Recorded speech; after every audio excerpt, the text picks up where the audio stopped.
À quoi sert la règle des 50% dans le diagnostic de la DIVD? A. L'aorte doit chevaucher la cive à hauteur de 50%. B. Les deux gros vaisseaux doivent naître à plus de 50% du ventricule droit. C. 50% du débit cardiaque doit être dirigé vers les poumons.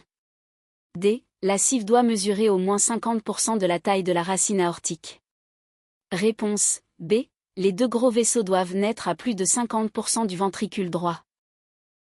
Dans la DIVD avec cive sous-aortique, la saturation en oxygène dans l'aorte est généralement A égale à la saturation en oxygène dans le ventricule gauche. B égale à la saturation en oxygène dans l'oreillette droite. C inférieure à la saturation de l'artère pulmonaire. D de 100% dans tous les cas. Réponse A égale à la saturation en oxygène dans le ventricule gauche. Quelle modalité d'imagerie est considérée comme le gold standard, norme de référence? Pour cartographier la relation spatiale d'une cive à distance par rapport au gros vaisseau en vue de la planification chirurgicale? A. Échocardiographie transthoracique. B. Radiographie du thorax. C. Angioscanner cardiaque, reconstruction 3D. D. Électrocardiogramme, ECG. Réponse C. Angioscanner cardiaque, reconstruction 3D.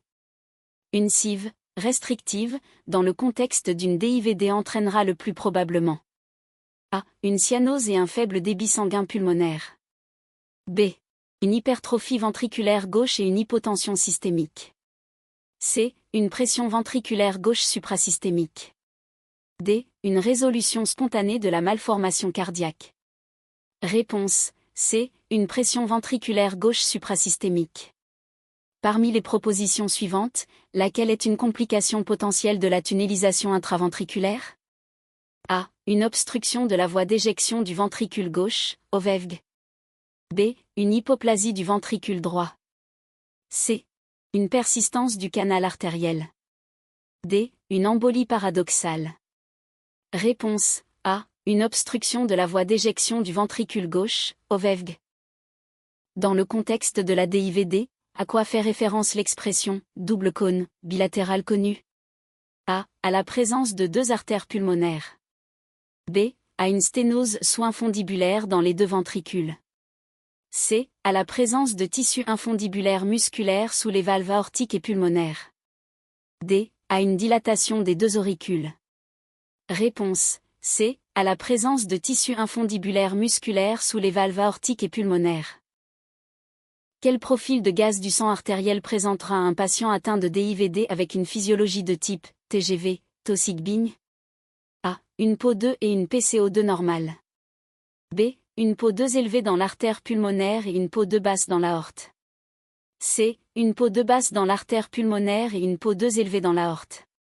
D. Une PO2 élevée à la fois dans l'aorte et dans l'artère pulmonaire. Réponse B. Une PO2 élevée dans l'artère pulmonaire et une PO2 basse dans l'aorte. Quelle est l'importance de la distance mitropulmonaire dans la planification chirurgicale d'une DIVD de type Taussig-Bigne? A. Elle détermine le risque de prolapsus de la valve mitrale. B. Elle indique si un switch artériel ou une intervention de Damukay-Stansel est nécessaire. C. Elle permet d'évaluer la probabilité d'un bloc auriculo-ventriculaire. D. Elle est utilisée pour mesurer la taille de l'oreillette gauche. Réponse B. Elle indique si un switch artériel ou une intervention de Damukay-Stansel est nécessaire. Quel signe ECG est fréquemment associé à la DIVD? A. Une déviation axiale gauche et une hypertrophie ventriculaire droite, HVD. B. Un bloc de branche gauche isolé. C. Un espace PR court. D. Une bradycardie sinusale persistante. Réponse A. Une déviation axiale gauche et une hypertrophie ventriculaire droite, HVD. L'intervention de Rastelli est spécifiquement indiquée dans les cas de DIVD présentant A. Une cive sous-aortique et une sténose pulmonaire. B. Une cive à distance sans sténose pulmonaire. C. Une cive sous-pulmonaire et une coarctation de l'aorte. D. Une cive doublement apparentée et une atrésie mitrale. Réponse A. Une cive sous-aortique et une sténose pulmonaire. Quel processus embryologique est principalement perturbé dans le développement d'une DIVD? A. La formation du septum interauriculaire primaire, septum primum. B. La rotation et le cloisonnement des bourgeons conotroncaux. C. Le développement des bourgeons endocardiques. D. Le bourgeonnement des artères des arcs bronchiaux.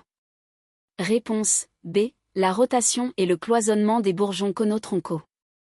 Les syndromes d'hétérotaxie, comme la splénie ou la polysplénie, sont le plus souvent associés à quel type de CIV dans la DIVD? A. Soie aortique. B. Sous-pulmonaire. C.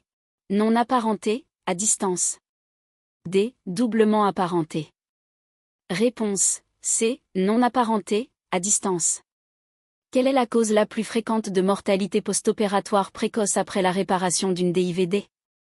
A. Une hypertension pulmonaire, crise d'hypertension pulmonaire.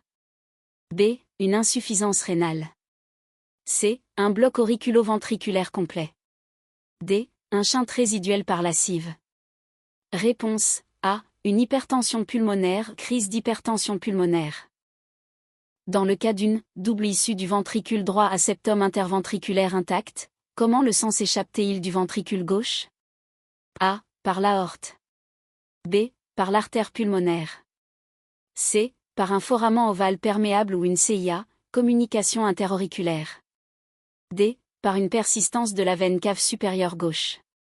Réponse C. Par un foramen ovale perméable ou une CIA, communication interauriculaire. Le suivi à long terme des patients atteints de DIVD ayant subi une tunnelisation intraventriculaire se concentre principalement sur la recherche. A. D'une récidive de coarctation de l'aorte. B. Du développement d'une sténose soit aortique ou de fuite au niveau du patch, baffle. C. D'une cirrhose hépatique. D. D'une apparition précoce de maladie coronarienne. Réponse B. Du développement d'une sténose soit aortique ou de fuite au niveau du patch, baffle.